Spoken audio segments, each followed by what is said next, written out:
All right, so I want to welcome you today to the podcast, man. It's exciting to have you.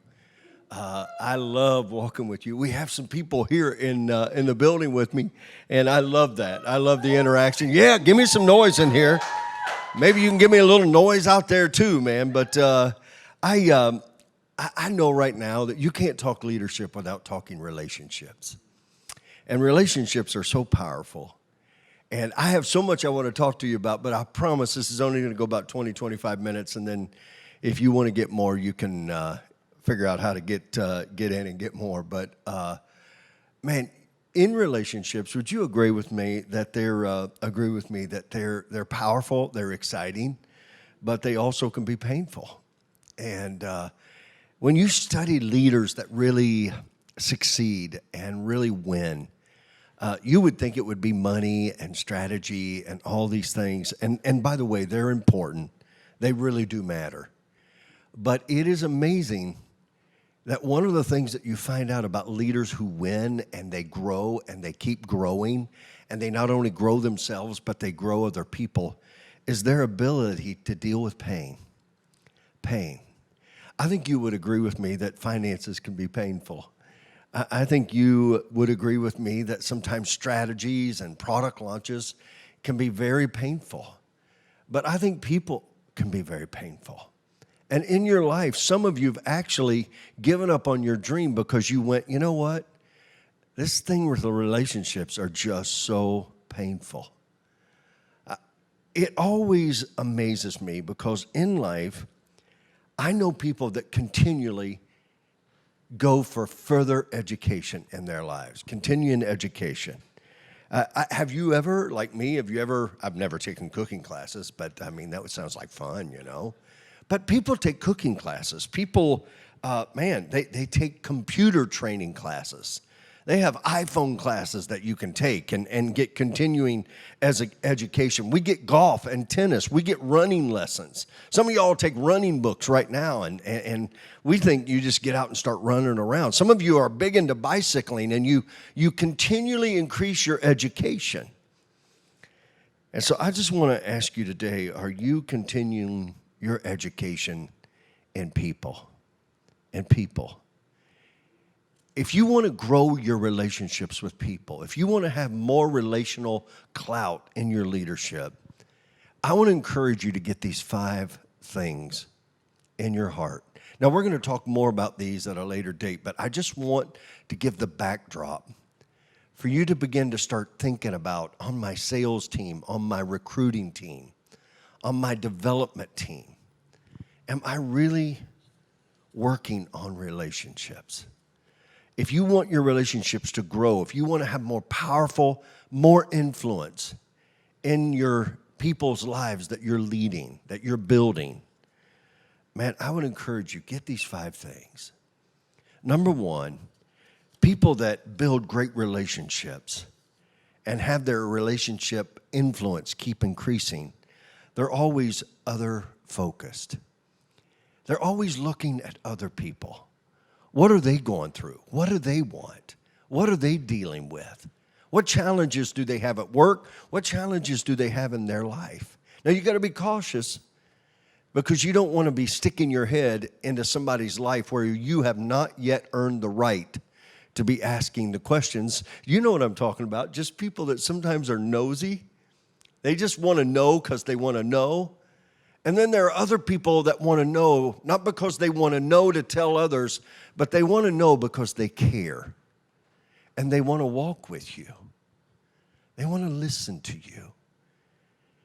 Before I walked in here to record this today, I got a phone call from a precious lady who lost her husband. And she just was downloading her pain.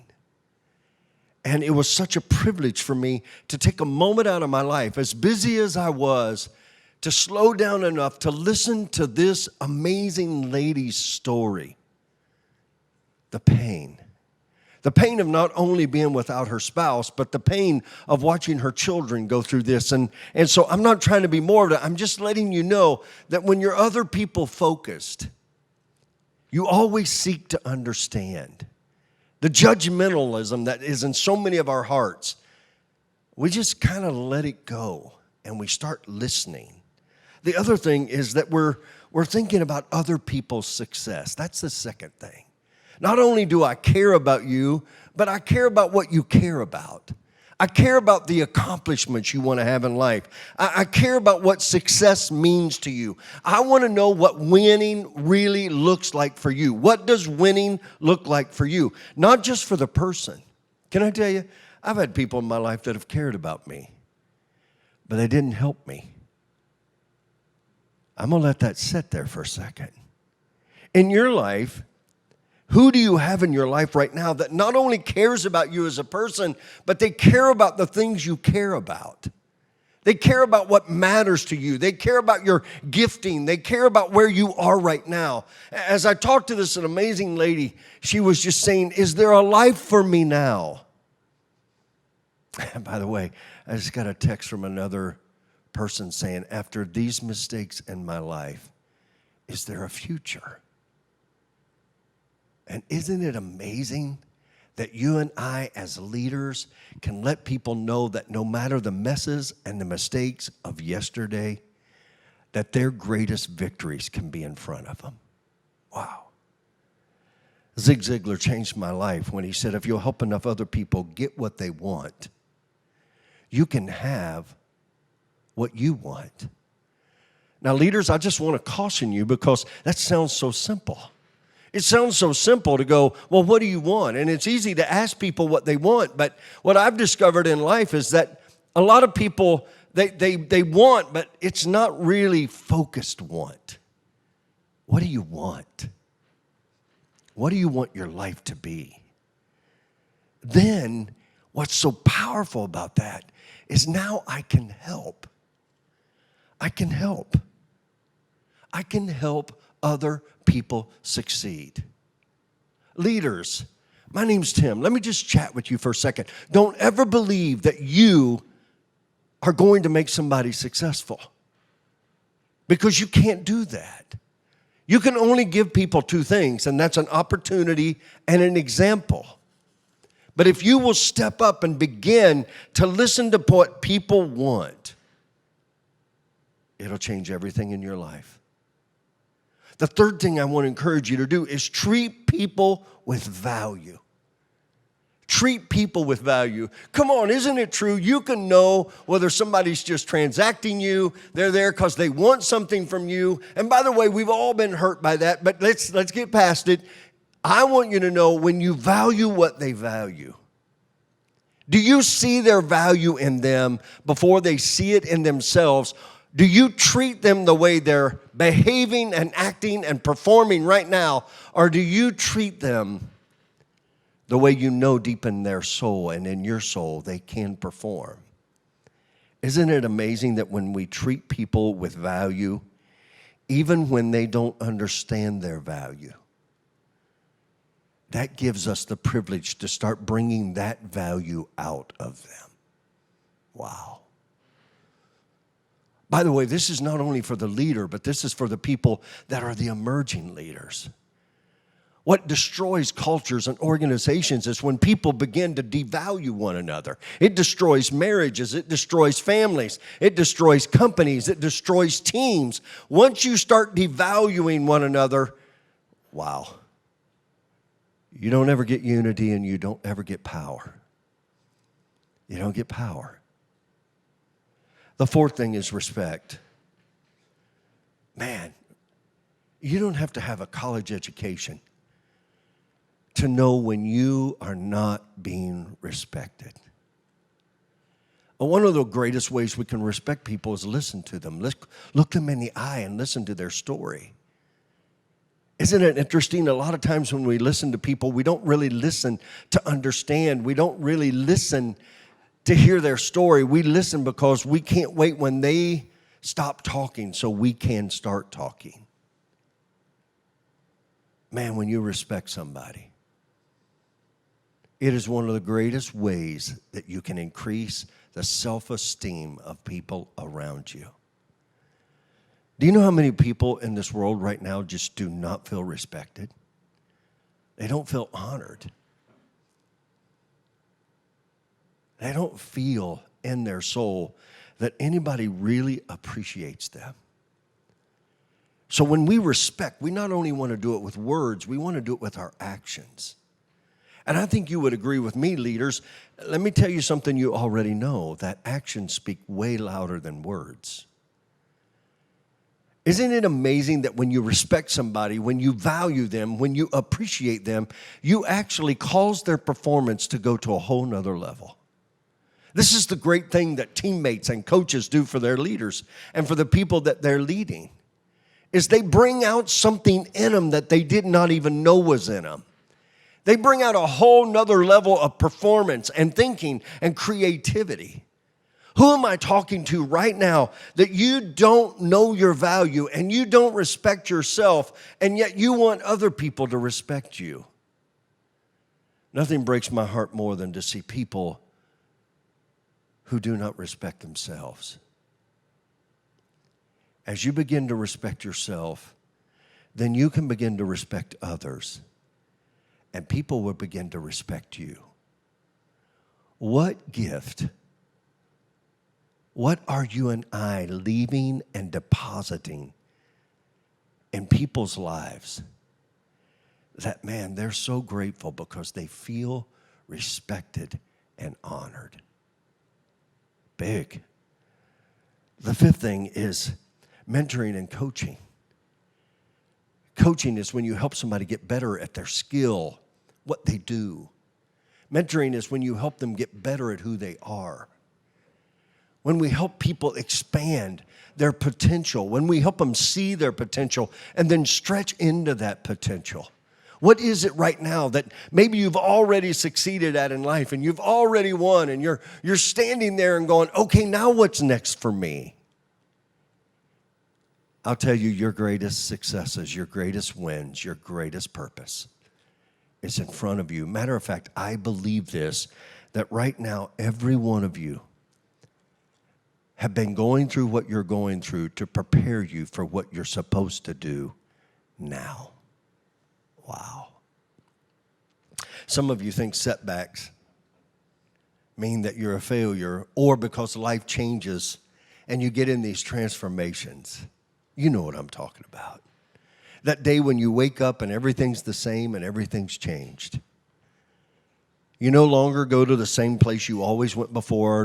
People are not looking for you in the same way they look for you.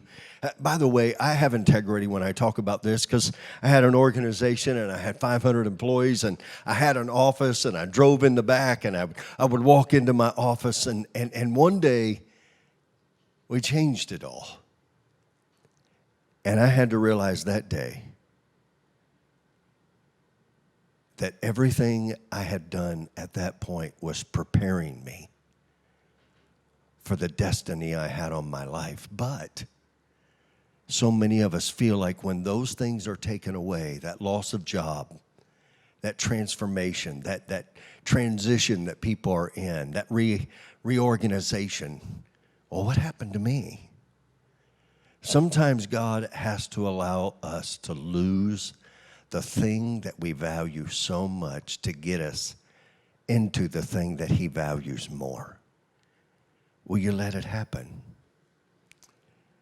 When you begin to look at people and you begin to understand the power of people, and you begin to understand that the number one need in a person's life is encouragement.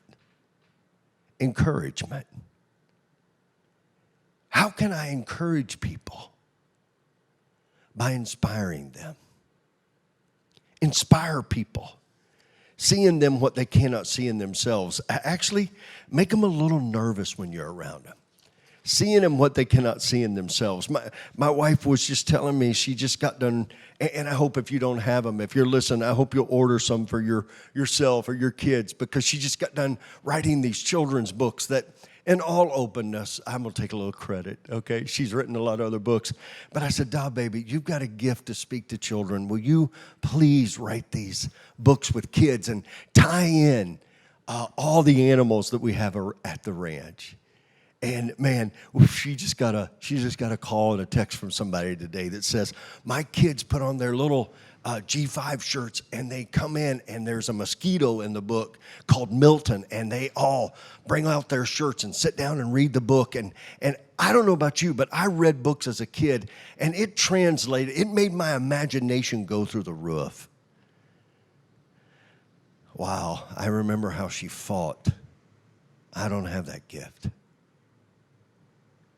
What is it right now that you and I are believing about ourselves that is not true? That's keeping us from stepping into our destiny, and somebody around you is trying to mentor and coach you and encourage you. Yeah, you're probably going to have to change. You're probably going to have to see yourself different. You're probably going to have to get a couple of new skills. But if you do, it will make all the difference in the world. So when you get around people, just know this. People want to be inspired. They're saying to you right now, will you inspire me? Will you believe in me? Will you encourage me? Will you tell me that I've got a great future ahead of me? I so often have people come to me and go, Tim, what do I say to people who have lost somebody or they've lost something in their lives? And can I just tell you, so much it's not about what you say. It's just about you being there and in the right moment, not in some fake, phony way, but in some way encouraging them, inspiring them. The other thing, people, when they're around you, they're always saying, do you believe in me? One of the greatest joys, leader, in life, if you want to have great relational impact in people's lives, believe in them. See in them and believe in them. As our children were born and I was watching them and I'd walk around and I would study them, it didn't take me long to start realizing their gifts, their talents, and their abilities. And my goal in life was not to force them into what I wanted them to be. My goal in life was to train our children in the way that they should go. Leaders, can I tell you, so much of you right now is if you study people, they're going to tell you the way that they should be going. They have a talent for sales. They have a talent to be a rainmaker. They have a talent to fix things. They have talents that you don't possess. Help them get in that position by believing them. The third thing is challenge me. Challenge me. Inspiring is, hey, I'm going to encourage you. Challenge means sometimes I'm going to get and say, hey, you got to change this. You got to do this. Don't stay in that comfortable place. Don't stay locked into yesterday ideas. Don't stay locked into yesterday's resources. Don't stay locked into yesterday's relationships. Keep growing. I challenge you, keep growing. I got to tell you, I'm a pastor, so I hang out with pastors quite a bit. But can I tell you, I really hang out with lost people sometimes. People that are not like me. People that don't believe what I believe. People that don't feel about life the way I feel. Why do I do that? Because it challenges me. I was walking down the street today with my wife, and this young man was fishing, and I was watching him fish, and he looked like he was having such a great time, a total stranger. And I finally said to him, I said, bro, do you love to fish? Oh, I love to fish. I said, how much do you love to fish? He goes, I love to fish. I said, well, I have a ranch out in Davenport called G5. If you ever want to come out and fish, we have a 10-acre lake that is stocked with the most incredible fish. Will you come? I don't know, total stranger. How many times do you and I get the privilege in life to inspire people, to believe in people, to challenge people? What do I need to challenge people about? Get out of your comfort zone. But watch where you go. Because the world's got a lot of information that will keep you out there longer than you need to stay. Find your destiny and get in it. The fourth thing is teach me, equip me. Give me information to get to the next level. What could you and I do in the next 90 days if we really begin to inspire people, believe in people, challenge people, teach people? And the last one is help people. I want to challenge you today. Make this your moment. Well, Tim, what happens if I challenge somebody and they're not ready to be challenged? Just go, whoops, sorry. Just back out. Be sensitive. Watch people. Watch people. One of the most frustrating things I believe in life is to see the greatness in people, but they don't see it in themselves. But if you and I begin to believe in them, to inspire them, to challenge them, to begin to equip them, give them a book, get them on the podcast, share it with a friend, get them in the environment, and begin to help them win. Here's what I know. Every one of us are hungry to find our destiny and our next moment of investment into the lives of other people. It's your moment. Take it. I'm signing out. Love you.